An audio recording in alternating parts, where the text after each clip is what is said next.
So Induvadana కుందరదన మందగమన మధుర వచన. Wow. ఆగండి ఆగండి మా బ్రోస్, మీ నుంచి నేను ఎక్స్పెక్ట్ చేసేది ఒకే ఒకటి, చిన్న లైక్ చేస్తారని ఆశిస్తున్నా.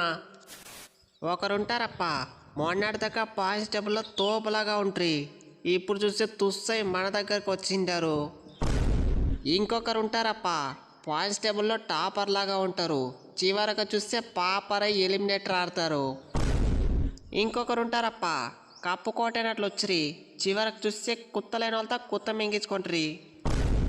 ఒకరంటారప్ప, ఇంకొకళ్ళు ఉంటారప్ప, ఆపండి, మీరు ఇండైరెక్ట్గా అంటా ఉండేది నన్నే అని నాకు బాగా తెలుసు. మేమైతే స్టార్టింగ్ స్టేజ్లో బాగానే ఆడుతుంది, మొన్నటి వరకు బాగానే ఆడుతుంది, లాస్ట్ 2 మ్యాచ్ల నుంచి దొబ్బింది. అరే గిల్లు, లాస్ట్ 2 కాదు, ఇప్పుడు 3. అంటే లాస్ట్ 2 మ్యాచ్లాగా ఈ మ్యాచ్ కూడా మేము ఓడిపోతాం అనుకుంటా ఉండరా? అది మీ భ్రమ, అది మీ కళ. చూసుకోండి ఎట్లా కంబ్యాక్ ఇస్తాము. ఈ మ్యాచ్ గెలిచి మేము క్వాలిఫై 2 ఆడలేదంటే నేను గుండు కొట్టుకుంటా. అరే గిల్లు, గుండు కొట్టుకోనికి రెడీగా ఉండు. బ్లేడ్లు మమ్మల్ని తమ్మంటావా లేకపోతే అంగడికి పోదామా? మరి ఇంత ఓవర్ కాన్ఫిడెన్స్ పనికి రాదమ్మా. ఒక్కసారి హిస్టరీ చూడండి, నేను బట్లరు సాయి సుదర్శను 500 రన్స్ కొట్టిండాము.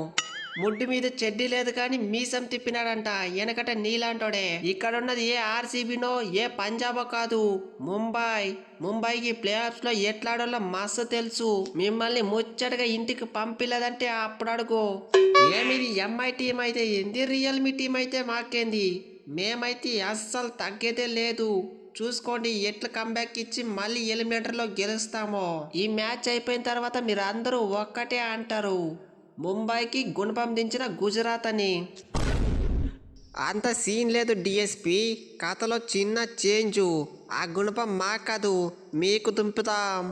ఆ పంజాబ్ని కనుక పిసికేసి ఉంటే దర్జాగా టాప్ 2లో ఉండేవాళ్ళము, కప్పు ఈజీగా కొట్టేవాళ్ళు. ఇప్పుడు చూడు, ఎలిమినేటర్ ఆడాల్సిన పరిస్థితి వచ్చేసింది. అందులో కూడా ఈ ఐపీఎల్లో ప్లే ఆఫ్స్లోకి వచ్చిన టీముల దగ్గర ఒక టీం దగ్గర అంటే ఒక టీం దగ్గర కూడా గెలవలేదు, అందరి దగ్గర ఓడిపోయినాము. ఏమైతుందో ఏమో. ముంబైకి పెద్ద దిక్కు నువ్వే ఇట్లా అంటే ఎట్లా బుమ్రా అన్నా?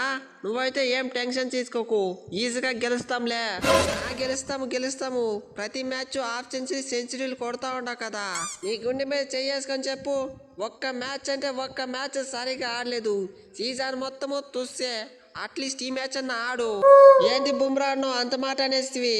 నువ్వు ఇట్లా ఆడిండే దానికన్నా సరే ఈ మ్యాచ్లో నా విశ్వరూపం చూపిస్తా, తెలుగోడు సత్తా చాటుతా. అరే గిల్లు, అస్సాం ట్రైన్ టికెట్లు నీ దగ్గర భద్రంగా ఉన్నాయా లేకపోతే మా అంబానీ మామ దగ్గర నుంచి విఐపి టికెట్లు తెప్పించదా? తెప్పించు రోహిత్ అన్న, నువ్వైతే సూపర్ గిల్లు. మా ముంబై ఇండియన్స్ గురించి అయితే బాగా అర్థం చేసుకుంటావు. ఆ విఐపి టికెట్లు అయితే మా అర్జున్ టెండూల్కర్ అంతా ఇచ్చంపిస్తా, తీసుకో, పండగ చేసుకో. ఏ విఐపి టికెట్లు తెప్పించమంది మా కోసం కాదు, మీకోసము. Happy journey. దొంగలుంటారు జాగ్రత్త. అట్లాగే డ్రైవింగ్ కనుక కొంపతీసి పంతగాడిగిన చేస్తా ఉన్నాడేమో చెక్ చేసుకో. చూస్తే బాబా, ఈ ముంబై వాళ్ళు నాకు ఇచ్చే వాల్యూ టికెట్లు ఇచ్చేయమంటా ఉండరు, అది నా పరిస్థితి. నేను ఈ ముంబై టీంలో ఒక్క నిమిషం కూడా ఉండను, ఛాన్సులు ఇవ్వరు, బొక్క ఇవ్వరు. నేను గుజరాత్కి వచ్చేస్తా. నువ్వైతే ఏం ఫీల్ కాకు అర్జును, ఈ ముంబై వాళ్ళు నీకు ఛాన్స్ ఇచ్చేదంటారా? వాళ్ళైతే అస్సాం ట్రైన్ ఎక్కించే బాధ్యత నాది, నీకోసమన్నా ఎక్కిస్తా. ఓకే, అది ఫ్రెండ్స్ వీడియో. ఎలిమినేటర్ మ్యాచ్లో ముంబై గెలుస్తుందా లేకపోతే గుజరాత్ గెలుస్తుందా?